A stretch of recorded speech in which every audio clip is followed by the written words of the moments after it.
여러분의 삶의 자리에 크신 능력으로 승리한 하루가 되시기를 간절히 기원합니다. 인도네시아 우리 선교 소식들을 좀 먼저 같이 나누고 함께 같이 기도하기를 원합니다. 저희가 섬기고 있는 지역은 인도네시아 수도인 자카르타에서 조금 바로 붙어서 외곽에 있는 보고르시라고 하는 곳입니다. 보고르시 안에서 저희가 마음을 품고 담당하고 있는 지역은 한 마을입니다. 찔렁시라고 하는 마을인데, 찔렁시, 그래서 또 다른 시가 아니고 이름 자체가 찔렁시 이 마을입니다. 그러니까 우리가 찔렁시를 생각하면서 우리 마을을 품고 좀 같이 기도하면 좋겠습니다. 그래서 그 마을이 하나님의 복음을 받아들이고 변화되고 또 회복되고 자유케 되는 마을로 우리가 계속해서 기도하고 있습니다. 그래서 그곳에 먼저 저희가 유치원, 인도네시아에서는 유치학교라고 부르는데요, 유치학교를 세우고 정식 허가를 받고 좋은 인정을 받고, 그래서 저희가 50주년 될 때 선창교회 창립 50주년 기념으로 2009년도 5월 16일 날 그곳에 유치학교를 시작하였습니다. 그리고 벌써 5년이 지나가고 있는데 4개반에 73명의 학생들이 매일 나와서 수업을 받고 있습니다.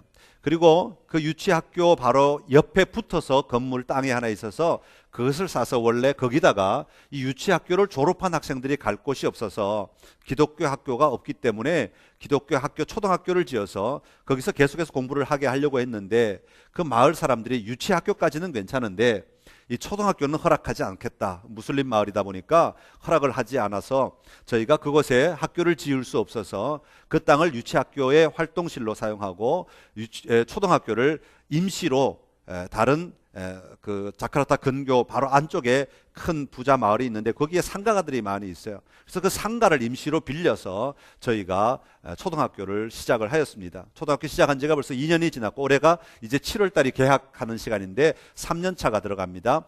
2년 동안 2개 학년, 1학년, 2학년 약 70명의 학생들이 지금 수업을 받고 있습니다. 6개 교실을 빌려서 사용을 하고 있습니다. 그런데 이 초등학교는 건물을 빌려서 해서는 허가, 나라로부터 교육부로부터 정식 학교 허가를 받을 수가 없어서 그동안 제가 여러 번 가면서 계속해서 그 일 때문에 굉장히 많은 사람들을 만나고 애를 쓰고 노력을 했는데 사실 이것이 쉽지 않은 문제입니다. 허가를 못 받으면 이 학생들이 졸업장을 받지 못하기 때문에 학년이 올라갈수록 부모들의 마음은 굉장히 불안해합니다. 그래서 계속해서 이 학교에 보내야 되느냐 말아야 되느냐 빨리 답을 해달라 계속해서 우리 선교사님들을 재촉하고, 제가 갈 때마다 그 대답이 나올 줄 알고 계속 기다리고 있는데 참 어려운 상황이었습니다. 그 소식을 들은 한 선교사님, 한국 선교사님이 그것이 오신 지 3년이 되셨는데 그분이 자기가 땅을 좀 사서 거기다 집을 지어놓고 거기 사시면서 선교 활동을 하고 계셨습니다. 그런데 저희 학교 소식이 너무 딱하니까 당신의 집을 다 내어놓으셨습니다. 150평 되는 땅인데 이 땅을 줄 테니까 이것을 가지고 학교를 지어라, 그렇게 이제 내어놓으셨습니다. 그런데 문제는 나라의 정식 학교로 인정을 받으려면 150평 가지고는 되지 않고 750평이 있어야 됩니다. 그러니까 150평을 주셨는데, 주신 건 너무너무 감사한데 주신과 동시에 저희가 나머지 600평을 사야 하는 것이죠. 근데 600평이 약 1억 5천에서 2억 정도 지금 보고 있고요. 그 다음에 또 땅만 산다고 되는 것이 아니라 거기다가 건물을 지어야, 교실을 만들어야 학생들이 옮겨와서 수업을 하는데 건물 짓는데 기본적으로 현재까지 필요한 건물이 한 10억 정도가 들지 않을까 그렇게 생각을 합니다. 이게 작은 문제가 아니고 굉장히 점점 이렇게 자꾸 이렇게 끌려가는, 초등학교에 끌려가는 저희들이 인상을 받아서 계속 좀 기도하고 있는 중에 이 선교사님이 주신 땅이 또한 무슨 문제가 있는 거 하니까 아직까지 정식으로 이건 누구 땅이다라고 딱 서류가 나와 있는 게 아니라, 인도네시아는 아직 서류가 없는 곳이 많아서 서류를 만들어야 합니다. 이거 누구 땅이라고 팔 수 있도록 서류를 만들는데 약 1년이 걸린답니다. 저희는 워낙 스피드 시대에 스피드 나라에 살고 있다 보니까 그 속도를 잘 모르는데 인도네시아 한번 서류가 나오면 기본이 1년, 2년인데 땅 문서를 받는데 1년이 걸리고 그 땅을 저희에게 넘기는데 또 1년이 걸리고요. 그리고 거기다가 학교를 짓는데 또 한 이제 6개월 내지 1년이 걸릴 거고, 그리고 그 학교를 짓고 나서 서류를 집어넣어서 학교로 허가받는데 또 한 2년이 걸립니다. 그러니까 그때 되면 벌써 아이들이 졸업할 시간이 되기 때문에 이게 도저히 불가능한 형편에 놓여 있습니다. 그래서 또 하나 문제가 뭐냐면 이 기부하신 땅이 저희가 섬기는 찔렁시에 있는 땅이 아니라 다른 마을에, 옆 마을에 있는 땅인데 우리 아이들이 그 학교까지 가기가 굉장히 거리가 멀다고 하는 것입니다. 그래서 이동이 쉽지 않고, 만약 그 땅을 우리가 확보를 해서 학교를 짓게 되면 이 초등학교 유치를 다 없애고 우리가 섬기는 지역 자체를 바꿔야 되는 거죠. 학교에 의해서 우리가 섬기는 지역이 바뀌어야 되는, 그래서 좀 맞지 않는 이런 문제가 일어나게 되었습니다. 그래서 이 학교를 위해서 우리가 끌려가는 것은 옳지 않다. 왜냐하면 우리가 학교를 짓는 게 목적이 아니라 학교를 통로로 삼아서 그 마을을 우리가 복음화시키고 전도를 하는 것, 섬기는 것이 목적인데, 이 목적이 바뀌어버리겠다. 우리가 뭐 하나에 자꾸 끌려가다 보면 엉뚱한 곳으로 끌려가다 보니까 목적이 바뀌어버려서는 안 되겠다 하는 마음이 하나가 있고요. 또 하나는 현재 초등학교가 임시로 짓고 있는 그 부자 마을 안에 그 이제 다른 근교 도시랑 가깝기 때문에 그 외곽에 한번 나가봤는데 외곽에 어마어마한 일이 하나가 벌어졌어요. 뭐냐 하면 그 동네에 기독교 학교가 없었기 때문에 저희가 기독교 학교를 세웠고 초등학교를 세워서 유지하려고 했던 건데, 건물을 짓고 있는데 표현을 하자면 롯데백화점 2개 정도 되는 어마어마한 건물이 들어섰는데 그 건물이 기독교 학교랍니다. 누가 지었는지 아무 정보도 없고, 왜냐하면 다 차단을 해요. 무슬림들이 자꾸 정보를 알면 공격, 테러를 할까봐. 제가 사진 찍으려고 하니까 경비들이 막 쫓아나와서 못 찍게 하고 가라고 막 보낼 정도로 삼엄하게 경비를 서고 있는데, 그게 기독교 학교랍니다. 그러니까 유치원부터 아마 고등학교, 아마 대학까지 가지 않을까 싶은데, 어마어마한, 정말 제가 자카르타에서 이런 기독교 학교를 지을 수 있을까라고 의구심이 들 만큼 어마어마한 건물에, 7층 건물에 굉장히 넓은 땅을 가지고 바로 짓고 있는 거예요. 그러니까 우리가 거기다 또 돈을 들여서 초등학교를 지어서 그 학교랑 경쟁할 이유가 하나도, 우리가 경쟁하기 위해서 가는 것이 아니고 뭐 학교 사랑하기 위해서 만들기 위해서 그 학교, 그 땅을 가는 것이 아니기 때문에 그 땅에 그것이 필요 없겠다 하는 생각이 들었습니다.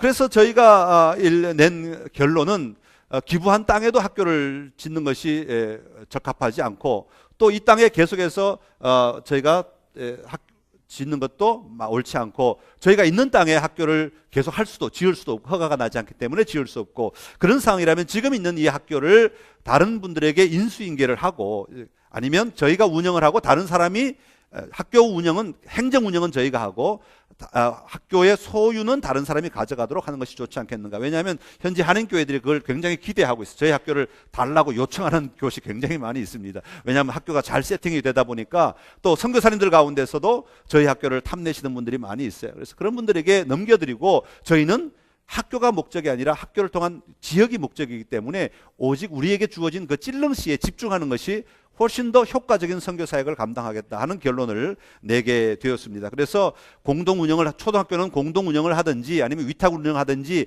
아예 맡겨주든지, 뭐 하나님이 허락하시는 방법대로 조치가 나오는 대로 맡겨서 초등학교를 계속 운영하게 하고, 저희는 유치학교를 통해서 그 지역을 섬기는 일에 더 초점을 맞춰야 되겠다 하고요. 그다음에 이제 또 하나는, 현지 우리 김홍무 선교사님이 성경 공부하고 있는 교회에 조그만 유치원이 있는데, 그 유치원 자기들의 힘으로서는 그 유치원을 운영하기가 너무 어렵다. 그러니까 저희들 보고 인수를 했으면 좋겠다 하는 요구에 있어서 그 학교를 인수해서 우리 찔릉시 안에 유치원을 2개 내지 3개를 만들어서 그 유치원들을 통해서 그 주변, 유치원 주변의 주민들에게 다가갈 수 있는 통로를 마련하는 것이 훨씬 더 효과적으로 한 마을을 저희가 품고 마을을 복음화시키는데 훨씬 효과적이겠다 하는 결론을 가지고 그렇게 진행하기로 하고 돌아왔습니다. 한 마을을 변화시키기 위해 어린 아이들이 얼마나 중요한 역할을 하는가를 우리가 이미 유치학기를 하면서 보아왔기 때문에, 그 어린 아이들을 통하여서 한 지역에 접근하고 그 지역에 그리스도의 사랑을 나누어 줌으로 말미암아 그 지역을 변화시키는, 장차 그 목표를 가지고 우리가 함께 이 선교사에게 집중하려고 합니다. 여러분, 그 마음을 가지고 같이 이 찔릉시를 위해서 계속해서 기도해 주시고, 유치학교를 중심으로 해서 함께 그 마을의 한글학교, 또 문화학교, 음악학교, 이런 활동들을 통해서 지속적으로 그 마을 사람들이 학교와 관계를 맺고 또 마음을 열면 그게 복음이 들어갈 수 있는 기회들을 찾을 수 있도록 위해서 계속해서 기도해 주시면 감사하겠습니다. 오늘 본문에도 보면 어린 아이들이 등장하고 있습니다. 오늘 본문의 주인공은 사실 이 어린 아이들이라고 말씀드릴 수 있지요. 예수님은 이 어린 아이들이 바로 하나님의 나라를 열어가는 통로, 더 나아가서 이 땅에 하나님의 나라를 누리는 통로가 된다라고 말씀하고 계시는 것입니다.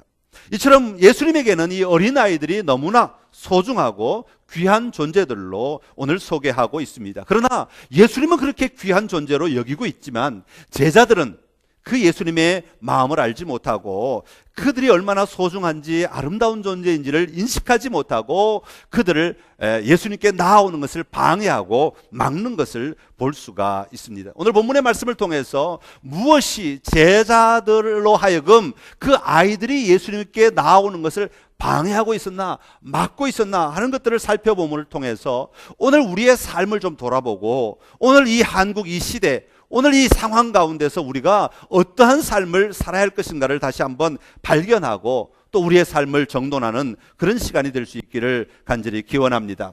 먼저 우리 아이들이 예수님께 나오는 것을 방해하였던 것은 그 아이들을 바라보는 제자들 안에 있는 자만심 때문이었다. 저는 그렇게 먼저 살펴보고 싶습니다. 여러분, 자만심이라고 하는 것은 무엇입니까? 자만심은 자존심과는 좀 다른 의미로 사용되지요. 자만심은 스스로 긍지를 갖고 내가 충분히 자격이 있다고 여기고 그것을 드러내며 그것에 의지해서 전적으로 행동하고 말하고 살아가는 모습이 자만심이라고 말할 수 있습니다. 성경에 보면 엘리사 시대에 살고 있던 아람 왕의 군대 장관 있습니다. 그 사람의 이름이 뭡니까? 나만 장군이라고 하는 것이죠.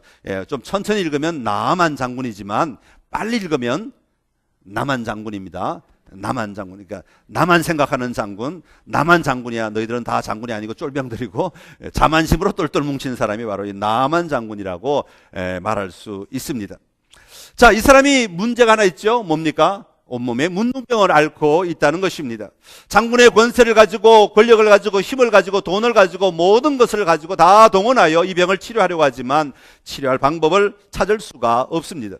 마침 그때 이스라엘과의 전쟁에서 포로로 잡아왔던 한 여종이 자기의 아내를 섬기고 있었는데 아내의 여종으로 섬기고 있었는데 그 여종이 자기 아내에게 이런 말을 하게 됩니다.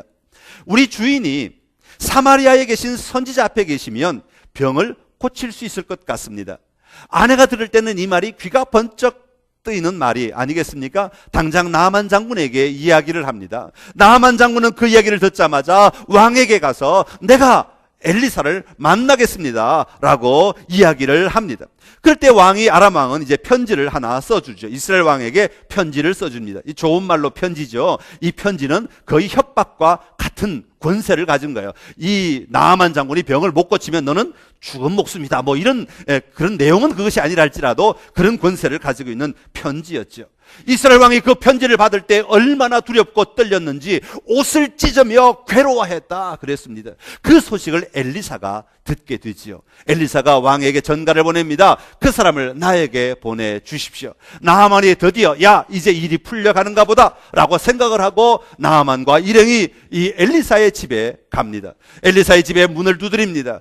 내가 왔다 라고 선포를 하지요. 그때 문을 빼꼼 열고 나오는 사람은 엘리사가 아니라 그 집에 종이 사환이 문을 열고는 엘리사의 말을 전합니다. 엘리사의 말은 무엇이었습니까? 요단강에 가서 7번 씻으면 살이 회복되어 깨끗하게 될 것이라고 우리의 주인이 이야기합니다.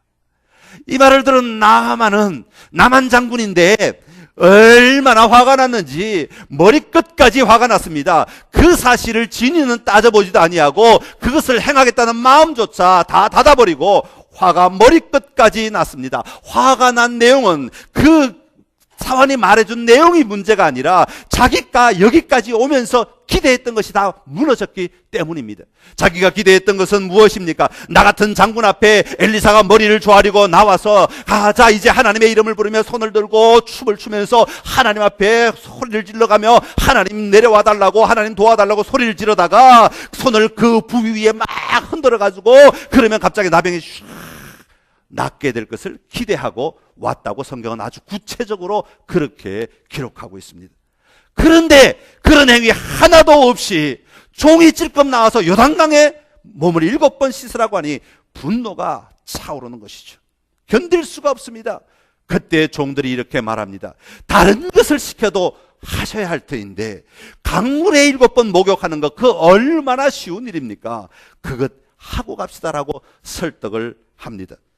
그러자 나아만이 엘리사의 말대로 요단강에 7번 몸을 잠그게 되지요. 그 결과는 그의 살이 어린아이와 같이 회복되었다. 그렇게 성경은 말하고 있습니다.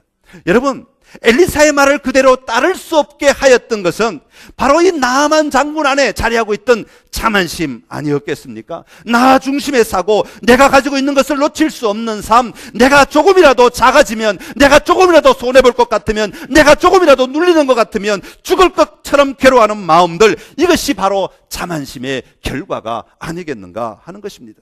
여러분, 어쩌면 오늘 본문에 등장하는 제자들에게도 이런 자만심이 있었는지도 모르겠습니다. 오늘 본문 앞에 보면 9절부터 14절에 다른 사건, 예수님의 말씀, 가르침이 하나 나오고 있습니다. 9절에 보면 이렇게 이야기합니다. 또 자기를 의롭다고 믿고 다른 사람을 멸시하는 자들에게 이 비유로 말씀하시되, 자기를 의롭다고 믿고 다른 사람을 멸시하는 사람들을 가르쳐서 예수님은 비유로 가르치셨다는 것입니다. 다시 말하면 자만심으로 가득 차 있는 바리새인들을 향하여서 예수님은 말씀하고 계시는 것이죠. 제자들에게 말씀하고 계시는 것이죠. 그곳에 모인 사람들에게 지금 이야기하고 있는 것입니다. 바리새인의 기도의 모습과 세리의 기도의 모습을 비교하면서 말씀하십니다. 그러면서 마지막 교훈이 14절의 말씀인데, 우리 14절 말씀 같이 한번 읽겠습니다. 내가 너희에게 이르노니 이에 저 바리새인이 아니고 이 사람이 의롭다 하심을 받고 그의 집으로 내려갔느니라.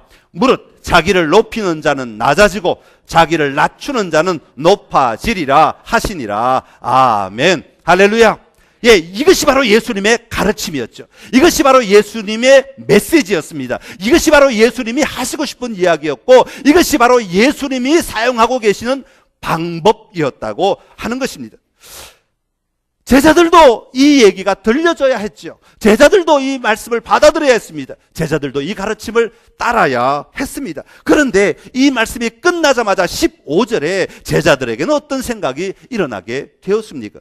제자들은 자신들의 생각 속에 고착된 생각들을 그대로 표현하기 시작합니다. 그것이 자만심으로 드러났고, 결국은 그것이 어린 아이들이 예수님께 오는 것을 막는 자리에 서게 되었던 것입니다. 여러분, 이것은 예수님께서 바로 앞에 바리새인들과 세리의 기도를 비교하면서 말씀하신 교훈과는 전혀 상반되는 모습임을 그대로 보여주고 있는 장면입니다. 여러분, 오늘 우리 사회가, 이 사회가 경험하고 있는 일은 무엇입니까? 세월호 사건이 우리에게 계속하여 보여주고 있는 것은 무엇입니까? 정치적으로 따지지 않더라도 이미 이 모든 일의 원인은 어른들의 문제다, 이미 굳어져 가고 있는 사실인 것 같습니다. 어른들의 삶의 방식, 어른들의 사고방식, 어른들의 논리구조가 이 사회 어린아이들의 생명을 앗아갔다라고 말하고 있는 것이죠. 여러분, 오늘 어른들을 상징하는 우리의 모습은 어떻습니까? 혹시 우리 안에는 이런 자만심이 없습니까? 혹시 우리 안에는 나만 생각하고 내 것이 옳고 나만 잘났고 나만 아니면 다른 사람은 다 틀렸다고 말하는 그런 잘못된 사고방식으로 오늘 우리가 살아가고 있지는 않습니까? 혹시 우리 안에 있는 이 자만심 때문에 정말 우리의 어린아이들이 예수님께 나와 그 예수님을 만나고 누리는 자리에 나아가지 못하도록 방해하고 있지는 않습니까? 교회 다닌다고 하면서도 하나님의 법을 따르지 않고 자기 고집과 논리로 자녀들을 가르치고 있다면 그것은 자만심의 결과입니다. 예수님을 믿는다고 하면서도 우리 속에 정직이 없고, 우리 속에 질서가 없고, 우리 속에 섬김이 없고, 우리 속에 경건이 없다면 그것은 자만심으로 말미암은 우리의 삶의 모습이라고 오늘 성경은 우리에게 말씀하고 있는 것입니다. 어린아이들이 예수님께 나아갈 수 있도록 하는 것은 단순히 아이들이 예수님을 믿도록 하는 것만으로 끝나는 것이 아닙니다. 하나님의 나라가 바로 이런 자의 것이니라 라고 말씀하였습니다. 그들이 하나님의 나라를 볼 수 있어야 하고, 그들이 여기서 하나님의 나라를 누릴 수 있어야 하는 것입니다. 우리의 집에서 하나님의 나라를 누릴 수 있어야 하고, 교회에서 하나님의 나라를 누릴 수 있어야 하고, 그리스도인들이 가는 곳에서, 그리스도인들이 통치하는 곳에서 하나님의 나라를 볼 수 있어야 한다는 것입니다. 그런데 우리의 자만심 때문에 하나님의 나라는 온데간데 없고 그저 하나의 외침으로 끝나고 하나의 글자로 끝나고 하나의 교훈으로 끝나고 만다면 우리 주님이 얼마나 안타까워하시며 얼마나 고통스러워 하시겠는가 하는 것입니다. 다시 한번 우리 안에 있는 자만심으로 말미암아 우리 아이들이 예수님에게 나오는 것을 막는 자들이 아니라 그 길을 열어가는 오늘 우리의 삶이 될 수 있기를 간절히 기원합니다. 우리의 삶으로 말미암아, 우리의 삶의 고백으로 말미암아 우리의 어린아이들이 하나님의 나라를 볼 수 있고 하나님의 공의를 누릴 수 있는 그 땅이 되기를 위해 우리가 같이 기도할 뿐 아니라 오늘 우리의 삶을 헌신해야 할 줄로 믿습니다. 두 번째로, 제자들이, 그 아기들이 예수님께 오는 것을 방해하였던 것은 제자들이 가지고 있었던 예수님의 마음과 예수님의 가르침, 예수님의 의도를 이해하는 이해의 부족이 아이들이 예수님께 오는 것을 방해하였다고 봅니다. 한번 따라합시다. 이해의 부족. 여러분, 세월호에 탔던 아이들은 선장의 말을 믿고 배 안에서 꼼짝 않고 기다리다가 결국은 죽음을 맞이하게 되었습니다. 그러나 그 선장은 자신은 움직이지 말라고 얘기했지만 자신은 움직여서 탈출을 하였죠. 여러분, 배를 모는 사람, 배를 관리하는 사람들의 사명, 가치, 의무와 같은 것들을 이해하는 이해가 부족하면, 다시 말하면 그런 이해의 사명에 대한 이해를 가지지 못하면 잘못된 결과를 가져오게 된다는 것을 우리에게 분명하게 보여주는 사건이라고 말할 수 있습니다. 몇 년 전 동남아시아와 호주 학생들을 상대로 어른들을 얼마나 존경하는가 하고 조사를 하였다고 합니다. OECD 국가들은 대부분 다 2%의 학생들이 어른들을 존경하지 않는다, 그렇게 대답을 하였다고 합니다. 그런데 한국 학생들은 20%의 학생들이 어른들을 존경하지 않는다, 그렇게 대답을 하였답니다. 어른들을 존경하지 않는 이유가 무엇이겠습니까? 어른들이 때렸기 때문에? 아마 그것은 별로 중요하지 않을 것입니다. 어른들은 말은 잘합니다. 어른들은 그러나 그 삶을 살지 않습니다. 어른들은 실천을 하지 않으면서 말로만 하는 것이죠. 어른들이 먼저 거짓말하고, 어른들이 먼저 정직하지 않고, 어른들이 먼저 돈만 밝히면서 아이들 보고는 그러지 말라고 하면 아이들이 그 말을 들을 수가 없고 아이들이 그 삶을 살아갈 수가 없는 것이죠. 돈 안 되면 구조도 하지 않고, 돈만 되면 법은 필요 없어지고, 돈만 되면 질서도 상관없는 세상이라면 우리의 학생들, 우리의 자녀들이 무엇을 바라보고 무엇을 신뢰하고 무엇을 의지해서 이 땅의 삶을 살아갈 수 있겠습니까? 우리 어른들이 자신의 어른됨에 대한 이해가 부족하면 이런 문제들이 일어나게 됩니다. 아버지가 아버지됨에 이해가 부족하면, 어머니가 어머니됨에 이해가 부족하면, 그리스도인들이 그리스도인됨에 이해가 부족하기 시작하면 그때부터 이런 불신이 일어나기 시작한다는 것입니다. 사람들이 예수님께서 어린 아기를 만져주시기를 바랐습니다. 그래서 그들은 아기들을 데리고 왔죠. 예수님께 데리고 왔습니다. 여러분, 이거 잘못된 행동 아닙니다. 그런데 정황으로 보면, 제가 이렇게 가만히 생각해 보니까 왜 제자들이 막았을까? 정황적으로 보면 평소에 언제나 아기들을 안고 예수님께 와서 그 아기들도 예수님 앞에 노출시키기 위해 언제나 시도를 했더라면 아마 이런 문제가 생기지 않았을 것이다 생각이 들어요. 갑자기, 어느 날 갑자기, 평소에는 아이들 오지도 않다가 예수님 앞에 근처도 안 오게 하다가 갑자기 어린아이를 데리고 왔어. 뭘로 비유를 할 수 있을까요? 평소에는 교회 학교에 절대 안 데려오다가 갑자기 어느 날 축복 성회를 할 때 아이들 안수하기 위해서 데려, 그와 같은 모습이 아닐까, 그런 생각이 들었단 말입니다. 갑자기 데려오니까 이 제자들로서는 당혹스러운 장면이죠. 제자들로서는 익숙하지 않은 장면입니다. 평소에 늘 데리고 왔다면 방해할 이유가, 막을 이유가 아무것도 없었겠죠. 그러나 갑자기 아이들을 데리고 와서 안수해 주기를 바랄 때에 이 제자들 속에는 아마 분노가 일어났을지도 모르겠습니다. 화가 났을지도 모르겠습니다. 저게 무슨 행동인가 의구심이 들었을지도 모르겠습니다. 어쨌거나 제자들에게도 빌미가 되어 제자들이 그런 행동을 하게 만들었던 것 같습니다. 그렇다면 제자들은 어떻겠습니까? 그들이 어린아이를 데리고 왔을 때 예수님께 나오는 것을 꾸짖었다 그랬습니다. 야단을 쳤다는 것입니다. 여러분, 제자들은요, 비록 그들이 그동안 아기들을 데리고 오지 않다가 갑자기 아기들을 데리고 와서 자기의 그냥 유익을 위해서 뭔가 막 행동하려고 할 때 얄밉기도 하겠지만, 그러나 더 중요한 것은 무엇입니까? 제자로서 사명은 뭡니까? 제자들의 해야 할 일은 무엇입니까? 제자들이 정말 가져야 할 마음은 무엇입니까? 그들이 비록 어떤 모습으로 하나님 앞에 나왔든지 예수 앞에 나왔든지 상관하지 아니하고 그 길을 열어줘야 하는 것이 제자들의 할 일이었어요. 그 길을 열어서 그들이 예수님을 만나게 하는 것이 제자들의 사명이었다고 하는 것입니다. 그들을 돕고 그들을 이끌어주고 그들을 세워줬어야 하는 것이죠. 그러나 제자들은 그렇게 하지 못했습니다. 오히려 꾸짖었습니다. 여러분, 이런 행동들은 결국 예수님이 누구신지, 예수님께서 그들을 향하여 어떤 마음을 가지고 계시는지에 대한 이해가 부족할 때 일어난 일들이었다고 하는 것입니다. 예수님에 대한 이해의 부족은 결국 예수님이 가지신 가르침의 핵심이나 가르침의 방법, 그리고 그 가르침이 끌고 가는 방향을 잘못 이해하고 있다는 것이기도 합니다. 하나님의 마음을 아는 지식이 부족하였다는 것이죠. 여러분, 우리의 자녀들이 무엇을 알아야 하고 배워야 하는지를 아는 것은 결국 부모들이나 제자들도 그것을 함께 알며 인식하며 살아간다는 것을 의미하기도 합니다. 인식한다는 것은 지식적으로 아는 것을 말하는 것이 아니라 우리의 삶의 자리에 노출되어 완전히 열려져 있어야 함을 이야기하는 것이죠. 사랑하는 성도 여러분, 교회가 더 이상 사회의 빛이 아닌 것은 교회에 나오지 않는 아이들의 잘못이 아닙니다. 교회 밖의 사람들의 잘못이 아닙니다. 그 삶을 제대로 살지 못하고 있는 저의 잘못이고 또한 우리들의 잘못 아니겠습니까? 우리가 그리스도인답게 살지 않았습니다. 우리가 그리스도인답게 생각하고 우리가 그리스도인답게 행동하고 우리가 그리스도인답게 말하지 아니하고 우리가 그리스도인답게 책임지지 않았습니다. 이것이 바로 오늘 이 사회가 있게 한 원인일지도 모른다고 하는 것입니다. 심지어는 교회 안에서도 세상과 다를 바 없는 모습으로 우리가 교제하고 우리가 판단하고 우리가 관계하고 우리가 살아가는 이 시대에 교회가 어떻게 세상을 변화시키는 역할을 할 수 있겠습니까?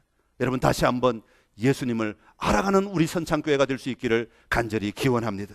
예수님의 가르침을 바로 알아야 됩니다. 예수님이 무엇을 원하시고 예수님이 어디로 우리를 끌고 가시고 예수님이 우리에게 어떻게 살라고 말씀하시는지를 다시 한번 붙잡아야 합니다.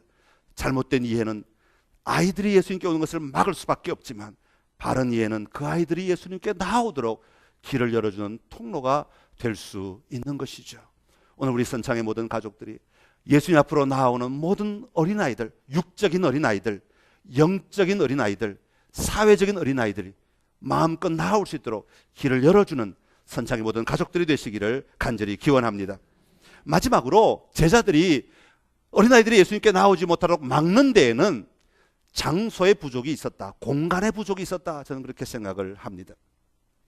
사람들이 예수님께서 아기들을 만져주심을 바랐다고 오늘 성경은 말합니다. 다른 복음서에 보면 안수해 주시기를 바랐다, 그렇게 말하고 있습니다. 여러분, 안수한다는 것은 무엇입니까? 예수님 머리에 손 얹어 기도해 주시는 것이죠. 머리에 손 얹기 위해서는 안으로 들어와야 합니다. 여러분, 예수님이 지금 말씀을 전하고 있는 상황을 한번 생각해 보십시오. 길을 가고 있는 중이 아니라 그 앞에 보니까 지금 설교를 하고 계시는 중이었던 것 같아요. 그렇다면 많은 사람들이 예수님을 둘러싸 있을 것이고 그 어른들이 서로 예수님 가까이에서 예수님의 기적을 보고자 아니면 예수님의 말씀을 듣고자 아니면 예수님이 하시는 행동들을 지켜보고자 가까이 섰을 것입니다. 아마 그 자리에 공간이 없었던 것 같아요. 그러니까 저 밖에서 그 공간을 뚫고 공간을 만들어가는 그 아버지들이나 어머들의 모습이 제자들로서는 보기가 좋지 않았던 것 같습니다. 공간이 없었어요. 어른들의 공간으로 다 차 있었죠. 그 공간을 뚫고 지금 이 아기들을 데리고 오고 있는 것이죠. 여러분, 제자들은 그 공간을 깨기를 원치 않았던 것 같습니다. 그 장소를 열어주는 것을 원치 않았던 것 같습니다. 그래서 데리고 오는 아기들을 향하여 꾸짖었다고 말하고 있습니다. 그때 예수님은 뭐라고 말씀하십니까? 어린아이들이 내게 오는 것을 용납하고 금하지 말라. 같은 말을 두 번 반복하고 계신 것인데 하나는 용납하라는 것이고 하나는 금하지 말라는 것입니다. 예수님의 마음으로 받아들이라는 것이고 내 안에 있는 것들로 말미암아 금하고 싶은 행동들을 하지 말라고 말하고 있는 것이죠.